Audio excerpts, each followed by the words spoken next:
Your cat is kept indoors. You've done the responsible thing. No cars, no predators, no disease from other animals. And yet, vets are seeing something that most indoor cat owners never see coming: a slow, quiet health decline that builds over months and years, and by the time it shows up on a blood panel, it's already been happening for a long time. Overweight and obese cats live roughly 2 or more years less than cats at a healthy weight. For a species with an average indoor lifespan of 12 to 18 years, that's a significant chunk of time lost. And here's the part that almost nobody talks about. The single biggest driver of that shortened life isn't what most people think it is. It isn't the food brand. It isn't lack of exercise, exactly. It's a specific mistake that indoor cat owners make, often out of love, and it triggers a chain reaction inside your cat's body that most vets don't even have time to explain during a 10-minute checkup. By the end of this video, you'll understand what that mistake actually is at a biological level, why indoor cats are uniquely vulnerable to it, and what a few simple changes look like in a real home. And there's one thing near the end of this video that I think is going to genuinely surprise you, because it's the piece that contradicts everything the indoor cats are always healthier crowd wants to believe. So let's get into it. The thing most indoor cat content gets completely wrong is this. It treats the indoor environment as automatically safe and healthy. The logic sounds right on the surface. Your cat isn't getting hit by a car, isn't fighting feral cats, isn't picking up parasites from the soil. All of that is true. But safe from outdoor dangers and thriving indoors are two completely different things, and conflating them is exactly where the mistake begins. Here's what's actually happening inside a lot of indoor cats right now. Most indoor cats spend the majority of their day doing almost nothing.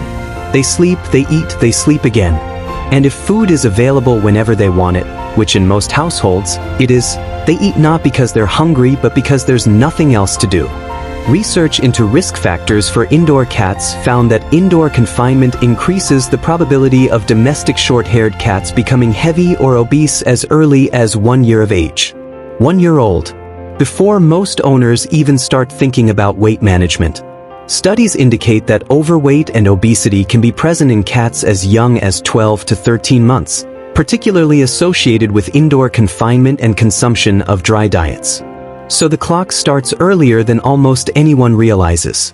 Now here's where it gets interesting, because this is the part the feed less, play more videos never actually explain.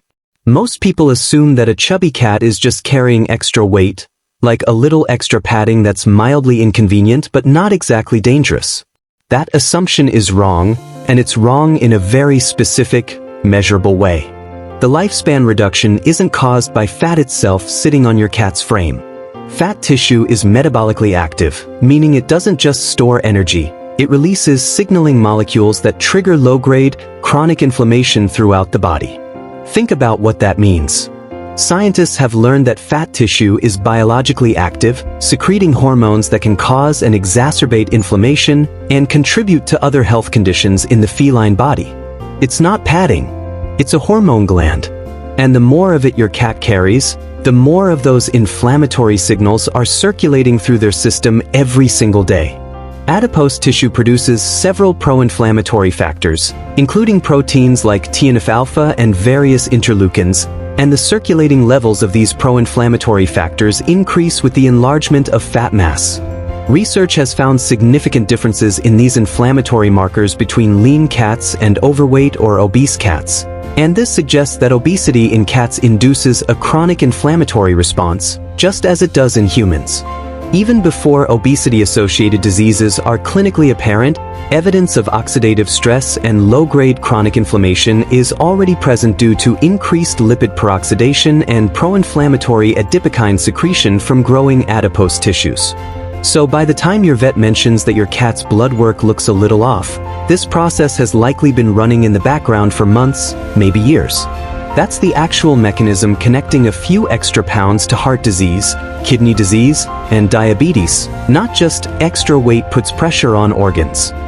It's a continuous chemical signal telling the immune system that something is wrong, and the immune system responds by staying in a low-grade state of attack. Forever. Until something breaks. And the feeding habit that drives this most directly in indoor cats is one that feels completely harmless. Free feeding, leaving food out all day. Food puzzles that slow meal times and encourage activity and enrichment can be a creative tool in weight management and obesity prevention for indoor cats, as unlimited access to calories poses risks for obesity. The research on confined cats specifically found that the majority were fed ad libitum, meaning food was always available, and that this feeding style has been identified as a risk factor for early-onset obesity specifically in indoor cats. Not cats in general. Indoor cats. The confinement and the feeding style stack on top of each other, and the result is a cat whose body never has a reason to stop eating. Now here's the thing that I said would surprise you, and I want to make sure you're still with me for this part, because it reframes everything. Studies have looked at what actually separates overweight indoor cats from healthier ones, and one of the findings is genuinely counterintuitive. Neutered cats tend to gain weight more easily because when a cat is neutered, the metabolic rate decreases by about 20%, so neutered cats need less food to maintain their body condition. Most owners know this in a vague way, but here's what they don't know. The feeding regimen almost never adjusts for it. The surgery happens, the metabolic rate drops, and the food bowl stays exactly the same. That gap between the cat's new caloric needs and the amount being offered is where the trajectory toward obesity begins. And it often begins quietly, in the first year of the cat's life. A longitudinal study that followed 209 cats for up to 7 years demonstrated that muscle mass loss begins even before middle age, at around 7 years. In contrast, the loss of body weight and body condition score typically only becomes evident after 10 years of age. So the cat looks fine on the outside. The owner thinks everything is okay. But internally, the composition of the body has been shifting for years, more fat, less muscle, and by the time the scale reflects it, the inflammatory process has had a long head start. So now you know the biology. But here's the piece that makes this a human problem as much as a cat problem. Research has found an important association between feline obesity and stronger emotional attachment from the owner, suggesting that human perception and family lifestyle play a determining role in excessive energy intake. The more you love your cat, the more likely you are to express that love through food. Extra treats, a full bowl always available, a little something every time they look at you with those eyes. It's affection. It feels like care. And it's quietly shortening their life. There's a study that goes even further than that. It found that the barrier between obese cats and healthy cats often isn't information, it's attitude. A positive association between body condition score and low-grade chronic inflammation and a higher prevalence of chronic inflammatory diseases has been documented in cats. But owners who see a round cat and think chunky and cute aren't missing information. They've normalized a body condition that vets classify as medically concerning. And that mental reframe, the cultural moment where overweight cats became internet adorable, is one of the things vets are actually fighting in the exam room. Here's the stat that research shows actually changes behavior when vets share it. Not the list of diseases, not the cost of treating diabetes, not the arthritis risk. It's lifespan. When owners hear that their cat may lose 2 or more years of life because of weight, that's the number that lands. So let that land right now. Overweight and obese cats live roughly 2 or more years less than cats at a healthy weight, and for a species with an average indoor lifespan of 12 to 18 years, that's a significant chunk of time. Now here's the part about multi-cat households, because this is where the stress piece comes in and it's something almost nobody connects. If you have more than one cat, there is a social dynamic happening in your home that you probably can't fully see. Cats don't resolve conflict the way dogs do. They don't fight it out and move on. They manage tension silently, through avoidance, through subtle posturing, through controlling access to resources. And one of the most common resources they compete over is food. Research on other species has established that chronic social stress can lead to increased calorie intake and weight gain, the same mechanism behind human stress eating. And in multi-cat households, that dynamic plays out at the food bowl. The cat that always seems to be eating, the one you think just loves food, may actually be stress eating. The behavior looks like food motivation. It's actually a stress response. An indoor-only lifestyle, unless managed appropriately, can give rise to health issues such as obesity and diabetes, and problem behaviors including aggression, house soiling, and attention-seeking. The social stress and the sedentary environment aren't separate problems, they stack. A bored cat in a tense household is dealing with chronic low-grade physiological stress on top of a body that's already trending toward inflammation from excess weight. Both things are happening at the same time, reinforcing each other. And now for the part one promised you earlier, the finding that indoor cat advocates genuinely don't want to sit with. Research comparing indoor-only cats to cats with outdoor or mixed access found that cats housed outdoors, or with some outdoor access, were significantly less likely to be overweight or obese compared to cats housed indoors only. Not because the outdoors is safer, it isn't, but because the outdoor environment provides something the indoor environment almost never does by default: constant, varied mental stimulation. The sights, sounds, smells, and unpredictability of an outdoor space keep a cat's brain engaged in a way that a living room simply cannot, and that stimulation reduces boredom-driven eating. This isn't an argument to let your cat outside. The outdoor risks are real and serious, but it is proof that the problem isn't the walls. The problem is what's missing inside them. Greater understanding of the importance of environmental enrichment is bringing benefits for pet cats, particularly those kept solely indoors. Our feline companions are very similar to their closest ancestor, the African wildcat, in terms of their behavioral needs, and an indoor-only lifestyle, unless managed appropriately, can give rise to health issues such as obesity and diabetes, as well as problem behaviors. So what does managed appropriately actually look like? Because this is where most videos drop the ball and give you a list of vague suggestions. Let's be specific. The first thing to understand is that environmental enrichment isn't a nice-to-have. Research specifically recommends that all cat owners be informed of the benefits of enrichment for indoor cats, noting that it's likely to provide a range of behavioral and health benefits, one of which may be a decreased risk of obesity itself. Puzzle feeders and vertical space aren't entertainment extras. In the data, they're functioning closer to a medical intervention. Puzzle feeders engage a cat's natural foraging instinct, slow down fast eaters, add activity that helps prevent indoor cat obesity, and reduce boredom-driven behavior problems. The neurological system that drives cats to explore and investigate is the same one activated by foraging. For cats, the act of obtaining food can be nearly as rewarding as eating it, and puzzle feeders activate this seeking behavior by turning food acquisition into an interactive experience rather than a passive one. In practical terms, this means replacing the food bowl, at least partially, with something the cat has to work for.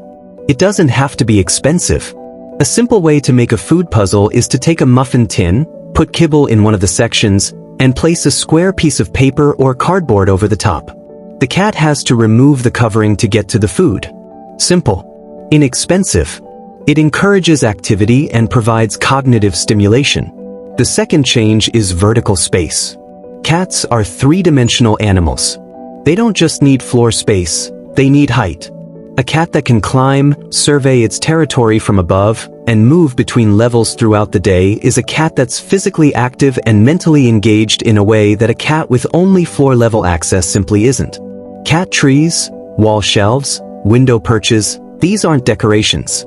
They're functional enrichment that changes how a cat uses its environment and how much energy it burns across the day. The third change is scheduled feeding, not free feeding.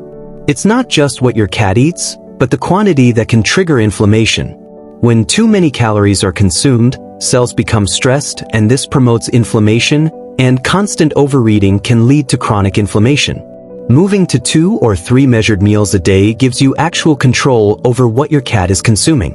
It also creates anticipation, which is itself a form of mental engagement. A cat that knows food is coming at a specific time behaves differently, and often eats more slowly and more contentedly than a cat that has constant access and eats out of boredom. The fourth change, and this one is specifically for multi-cat households: separate feeding stations. If your cats eat from the same bowl or in the same space, the social stress around that resource is real, even if you never see an obvious fight. Multiple stations in different locations reduce competition, reduce stress eating, and give you a clearer picture of how much each cat is actually consuming. And the fifth thing, the one that requires the hardest shift, is recalibrating what love looks like. Weight is one of the most controllable factors in your cat's long-term health, and even modest weight loss can reduce the risks that shorten their lives. Giving your cat a treat every time they look at you feels like affection. But a 10-minute play session with a wand toy, a puzzle feeder that makes them think, a window perch that lets them watch the world, those are also love. They're just love that adds years instead of removing them. If you're not sure whether your cat is already in a concerning weight range, here's a simple check you can do right now. Run your hand along your cat's side, behind the front legs. You should be able to feel the ribs without pressing hard. If you have to press to find them, or if you can't feel them at all, that's a sign worth bringing to your vet. You should also be able to see a slight waist when you look at your cat from above, a gentle narrowing behind the ribs. If the sides are straight or bulging outward, that's another indicator. A cat is considered overweight at 10 to 20% above ideal weight, and obese when they are more than 20% above ideal weight. Most owners are surprised when they learn where their cat actually falls on that scale, because the gradual nature of weight gain makes it genuinely hard to see when you're looking at the same animal every day. The good news, and this is real, not just a reassuring closer, is that the changes required here are not dramatic. You're not overhauling your cat's entire life. You're adjusting a feeding method, adding some structure to the environment, and being honest about what your cat actually needs versus what feels good to give them in the moment. The good news is that adipokines, those inflammatory signaling molecules released by fat tissue, may return to more normal levels after weight loss, which helps reduce inflammation and helps bring other body functions back into the normal range. The damage is not permanent. The body responds. And cats can and do lose weight successfully when the environment and the feeding regimen are adjusted together. If you found this helpful, please subscribe so that you won't miss out on the next video, and if any of what you heard today surprised you, drop it in the comments. I genuinely want to know which part landed hardest, because it helps me figure out what to cover next. And if you haven't subscribed yet, this is the kind of content I make regularly, the version that goes past the surface level advice and into what the research actually says. Your cat is lucky to have someone who looked this up. Now go make the bowl a little harder to reach.